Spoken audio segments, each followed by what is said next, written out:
তুমি আমাকে একটা ডায়মন্ডের সেট দিবে, দেবে তো? দেবো, এটা তো কোনো ব্যাপারই না। তুমি শুধু এই বাড়ি থেকে খুব সুন্দর করে বিদায় নাও, আর এই সমস্ত ছোটোখাটো বিষয় নিয়ে একদম বদার করো না। হ্যাঁ, ও, তুমি তোমার মা বাবাকে টানছো না? টানো। তোমাকে বোকা পেয়ে এই বাড়ির সবাই তোমার মাথায় কাঁঠাল ভেঙে খাচ্ছে। খাক, শুধু আমি এই ফ্ল্যাটটা বদল করে নিই, তারপর বুঝবে। আমি যদি কখনো কোনো মিস্টেক করে ফেলি আমাকে মাফ করে দিন। মানে? আমি তো ফেরেশতা না, ভুল হইতে পারে। আরে লেখাপড়া তো করবা, কিন্তু বিয়ে শাদী করতে হবে না, ঘর সংসার করতে হবে না? বিয়ে শাদী নিয়ে চিন্তা করার সময় আছে আন্টি। আমার সব চিন্তা ফিল্মকে ঘিরে। আগে ফিল্ম বানাই। তোর সাথে আমার স্বর্গে গেলেও ভালো লাগবে না। এ কথা তুই বলতে পারলি আমাকে?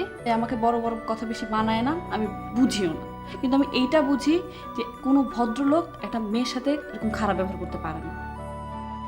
সরি ভাবি। আমাকে সরি বলে তো লাভ নাই না, আমি চাই তুমি এই সরিটা শায়লাকে কি বলো।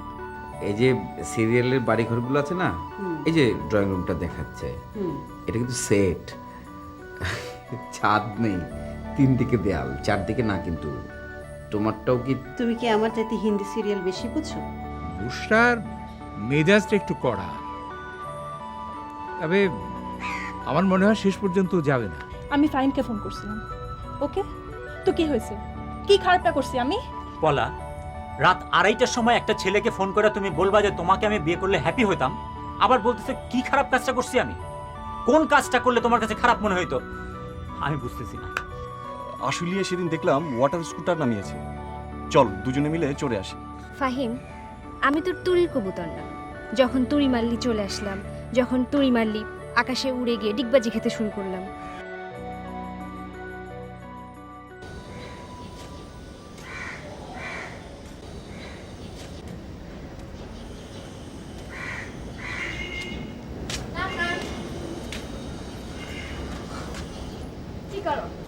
এই একটু হাঁটাহাঁটি করছি। শোন টুসি, তোর সঙ্গে না আমার একটু কথা আছে। কি কথা? মানে আমি তোর একটা ইন্টারভিউ নিতে চাই, তোর কি এখন সময় হবে?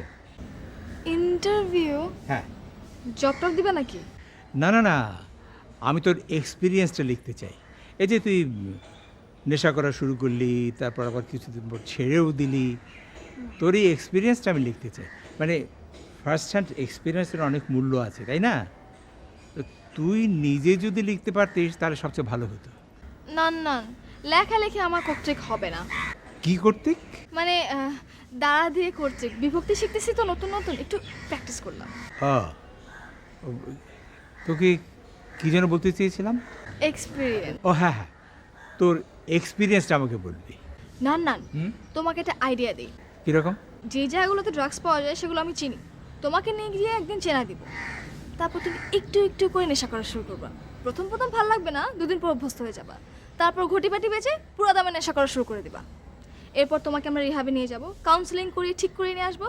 তারপর তোমার ফার্স্ট হ্যান্ড এক্সপিরিয়েন্সে সব লিখে ফেলবা। খুব ভালো বলেছিস। এটা করাটা কি আমার ঠিক হবে? না না, রাইটাররা এক্সপিরিয়েন্সের জন্য কি না করে, তুমি এটা করতে পারবা না? তাই বলে খুনের কাহিনী লিখতে হলে লেখককে খুন করতে হবে? না না, আমি জাস্ট জোক করতেছিলাম। তা আমিও তো তোমাকে জোক করেই বললাম।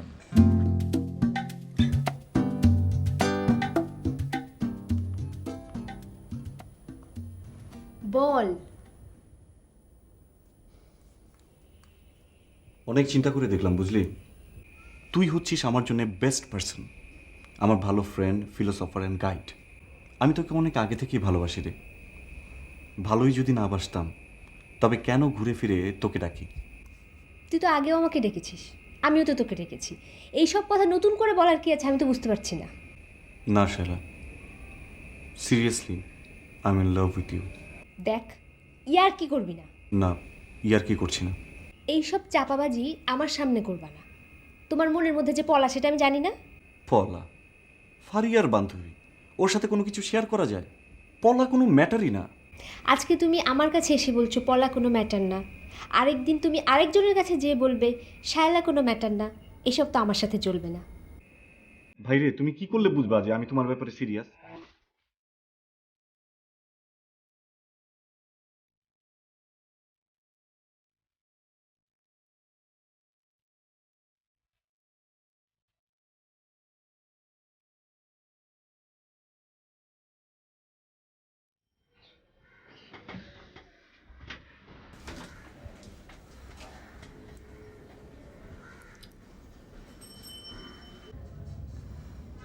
জানেন কিছু? জানবো না কেন, জানি। এমন নিশ্চিন্ত মনে আছেন, দেখা তো মনে হয় না কিছু জানেন। আচ্ছা, বিষয়টা কি একটু খুলে বলো তো। এখান থেকে গেলে গা যখন তখন আপনার লগে আমার দেখা হইব। যখন ইচ্ছা আপনার লগে দেখা করতে পারুম, আমি আইতে পারুম। জয়নাল রে এইবারই সবাই অবিশ্বাস করে,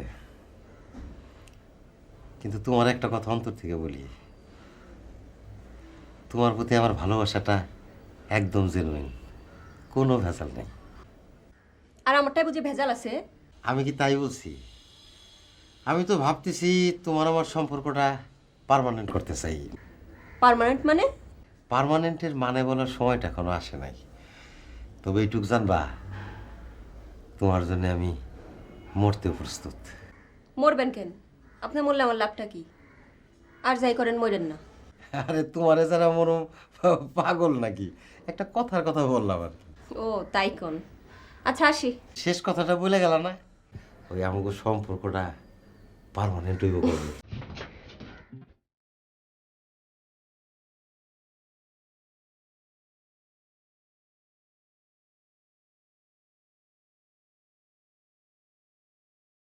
আপনারা নাকি আলাদা ফ্ল্যাটে উঠতেছেন? হ্যাঁ, ভালো, এইটা কিন্তু ভাবি একটা ভালো ডিসিশন। একসাথে থাকলে আসলে রিলেশন ভালো থাকে না, দূরে দূরে থাকাই ভালো। হ্যাঁ, কাছে তো, রিক্সার দূরত্ব। ও, মালপত্র বাধা সাধার দায়িত্বটা কারে দিতেছেন? কেন, আমরাই করব। কি যে বলেন ভাবি, মশা মারে আপনারা হাত নষ্ট করবেন কেন? আপনারা খালি কষ্ট করে নতুন ফ্ল্যাটে গিয়ে উঠবেন, বাকি দায়িত্ব আমার। হ্যাঁ, এই জন্য কিন্তু আমার কিছু দিতে পারবেন না ভাবি, আগেই বলে রাখলাম। আপনার স্বার্থটা কি? এতদিন আপনারা আপনাদের বাড়িতে আমার থাকতে দিছেন, আমার একটা শকর আছে না? ঠিক আছে, করবেন।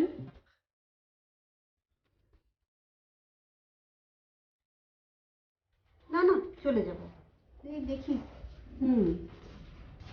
আচ্ছা রে, ঠিক আছে, খোদা হাফেজ। রাখো তো। কি ব্যাপার, টিভি দেখছো না? আচ্ছা, কি বার? আজকে তো সিরিয়াল নেই।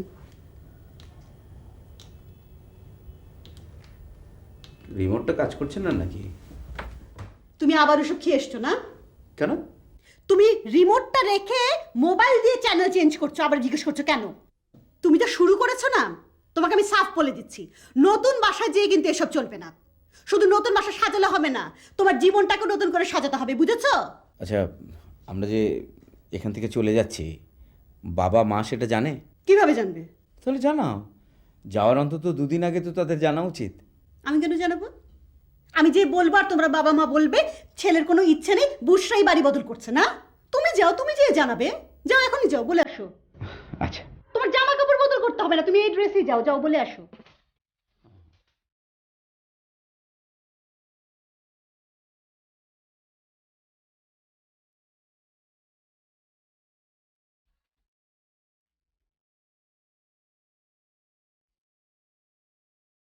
বাবা জেগে আছো? আমি ভেবেছিলাম যে ঘুমিয়ে পড়েছে। ঘুমোবো আবার কি রে? চাইলে কি ঘুমানো যায়? এটা কিন্তু অনেক দামি কথা বলেছো, চাইলে কি আর ঘুমানো যায়? মা, তুমি কি চাইলে ঘুমাতে পারো? আমি তো ঘুমাতেই চাই না, বাকি যে কটা দিন বেঁচে থাকবো এবাদত বান্দিগি করেই কাটাতে চাই। বাহ, এটাও তো খুব একটা দামি কথা বলেছো। মানুষের জীবনে এবাদত বন্দেগী খুবই ইম্পর্টেন্ট, বিশেষ করে মানসিক শান্তির জন্যে। ধরো আমি তো কম কামাই করছি না, বসেও ভালোই পাচ্ছে। কাব্যের মতো একটা সুইট ছেলে আছে আমাদের। যদিও এক সন্তানের থিওরি আমার কাছে বিশেষ একটা ভালো লাগে না, তারপরও আমাদের তো ভালোই থাকার কথা। কেন, তোর অশান্তিটা কোথায়? কোনো অশান্তি যে নেই, এটাই তো সবচেয়ে বড় অশান্তি। তোর উল্টো পাল্টা কথা বলার স্বভাবটা এখনও গেল না। আচ্ছা তোমরা বলো তো, আমি এরকম উল্টাপাল্টা কথা কেন বলি? আচ্ছা আগে বাবা বলো। আমার তো মনে হয় এটা তো স্বভাব, মরলেও তোর এই স্বভাব যাবে না। খুব চমৎকার বলেছো। আচ্ছা এবার মা বলো তো। কাব্য ঘুমিয়েছে? সেটা তো এখনো খোঁজ নেওয়া হয়নি। আচ্ছা, অফিস থেকে ফিরলি আগে ছেলেটার খোঁজ খবর নিবি না? হ্যাঁ, এটা তো ঠিকই বলেছ। আচ্ছা, আমি এখন দেখছি। আচ্ছা মা, একটা কথা, না থাক বাবা, সরি মা, সরি, তোমাদেরকে ডিস্টার্ব করে গেলাম।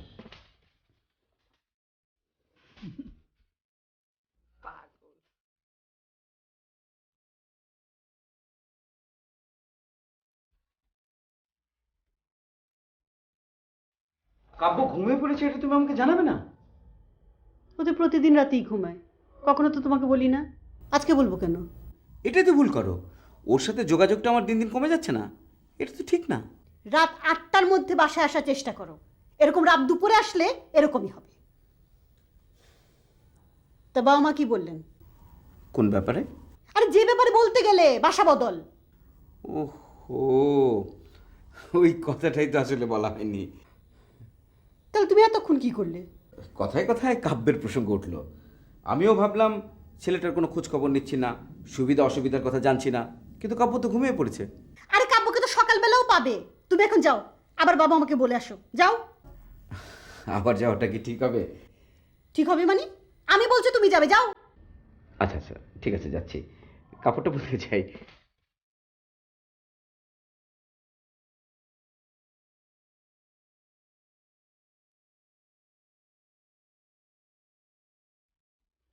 আবার এলাম, ডিস্টার্ব করছি না তো? না না, বস, ডিস্টার্ব করার কি আছে?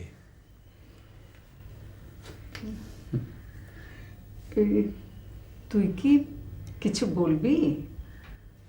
কি বলবো? মাঝে কি বলে না, সারাদিন আমি ব্যস্ত থাকি, তোমাদেরকে সময় দেওয়া হয় না, এই আর কি। তুই কি কিছু লুকোচ্ছিস? কি হয়েছে তোর? সংকোচ করিস না, মাকে বল। আরে এখানে সংকোচ করার কি আছে, মাঝে কি বলে? তোমাদের কোনো সমস্যা হচ্ছে না তো? সন্তান হিসেবে তো আমার উপরে দায়িত্ব অনেক, তোমাদের কোনো খোঁজ খবর নিতে পারি না, সারাদিন আমরা সবাই ব্যস্ত থাকি, এই। আমরা ভালো আছি বাবা, তোরা ব্যস্ত থাকলেই আমরা সুখী। ফাহিমটা কিছু একটা করার চেষ্টা করছে, ওর একটা কিছু হয়ে গেলে। ফাহিমকে নিয়ে তুমি একদম চিন্তা করো না মা, ও খুব ভালো করবে, ও তো আমাদের মধ্যে সবচেয়ে বুদ্ধিমান, দেখো আমার মনে হয় ও সবচেয়ে ভালো করবে।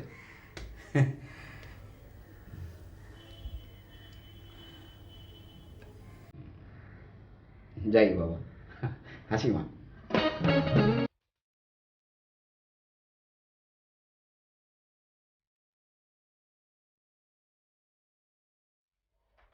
এই ফাইসালের কি হয়েছে বলো তো?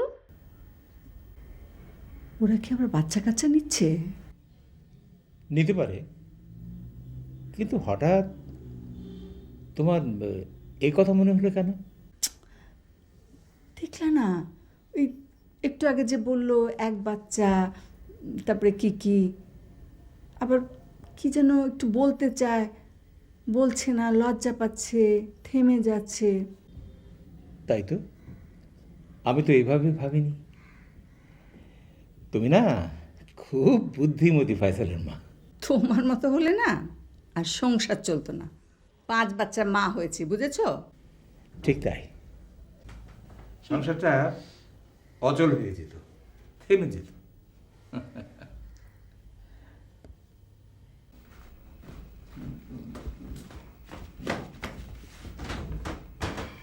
বলেছো? স্ট্রেট কি বলেছো শুনি? বললাম, দেখো মা, আমি তোমাদেরকে শ্রদ্ধা করি, বুসাও করে, কিন্তু আমরা এই বাড়িতে থাকবো না, নতুন ফ্ল্যাটে চলে যাব আগামী 1 তারিখে। মা কি বললেন? তুমি তো জানোই মা খুব কষ্ট সহিষ্ণু মহিলা, বললো তুই কি আর এই সংসারে সারা জীবন থাকবি, তোর তো আলাদা সংসার করার সময় এসেছে, তবে বেশি দূরে যাস না বাবা। কাব্যকে খুব মিস করবে, বোঝো না? কি বলে এইভাবে বললেন? টাকা পয়সার কথা কিছু বলেননি?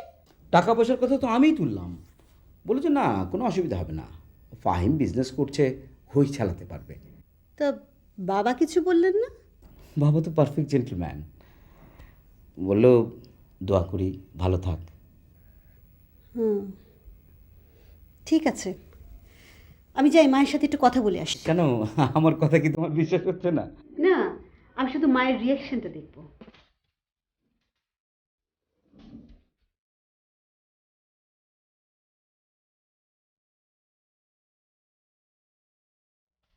কি হলো, ঘুমাবে না? বাতি টাতি নিবাও। খুব। মা, এসো মা, এসো। কিছু বলবে? আপনার ছেলে কিছু বলেছে?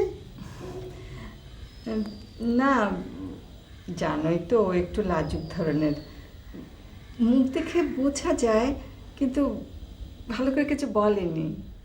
ও তো বলতেই এসেছিল, বলেনি কিছু?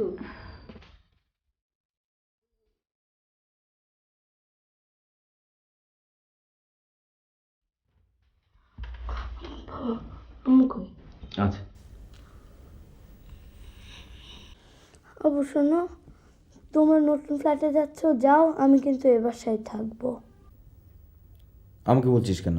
সেটা তোর আম্মুনকে গিয়ে বল। কেন, তুমি বলতে পারো না? তুমি কি আমাকে ভয় পাও? শুধু আমি না, এবার সবাই তোর আম্মুনকে ভয় পায়। আমি কিন্তু আম্মুকে ভয় পাই না, তোমাকেও ভয় পাই না।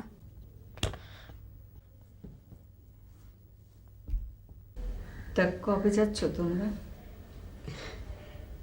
এই 1 তারিখে। মা, আপনি কিন্তু বাসায় আসবেন বেড়াতে, বাবা আপনিও আসবেন, খুব খুশি হব মা। আসি।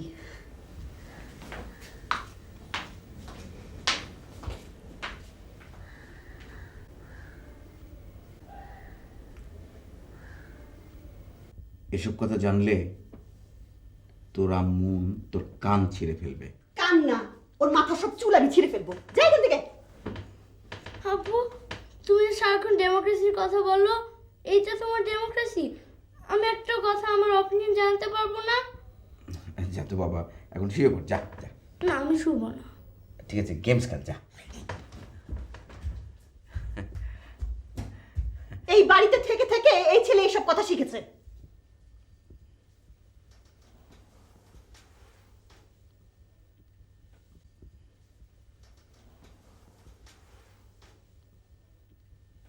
আর শোনো, তোমার মায়ের কাছে তো শুনলাম তুমি এসব কিছুই বলনি। কি বলেছিলে তুমি? দেখো, তুমি সব পলিটিক্স করো না আমার সাথে। তুমি ওখানে ভালো থাকবে, আমার কাছে একরকম থাকবে, তা তো হবে না, তোমার কাছে সমান থাকতে হবে। আর শোনো, তুমি কথা বলো না কেন? কথার পিছনে কোনো কথা নাই তোমার? তোমার কথা থাকবে কি করে? তুমি তো সব থেকে উল্টা পাল্টা কথা বলে আসো, তোমার তো কোনো কথা বলার মুখ নেই আমার কাছে। আছে কোনো কথা বলার মুখ আছে? কিছুই নাই তো। দেখো টিভি দেখো, তৃতীয় মাত্রা দেখো বসে বসে, পলিটিক্স শিখো, আর আমার উপরে পলিটিশিয়ান। ছেলেটাকেও বানাচ্ছ। আমার ছেলে যদি একটু অন্যরকম হয়, আমার সাথে যদি ব্যবহার উল্টাপাল্টা করে, আমি কিন্তু তোমাকে ধরবো। এই বয়সে ডেমোক্রেসির কথা সে বলে। সে কোত্থেকে শিখলো? তোমার কাছ থেকে। তুমি এসব শিখিয়েছো।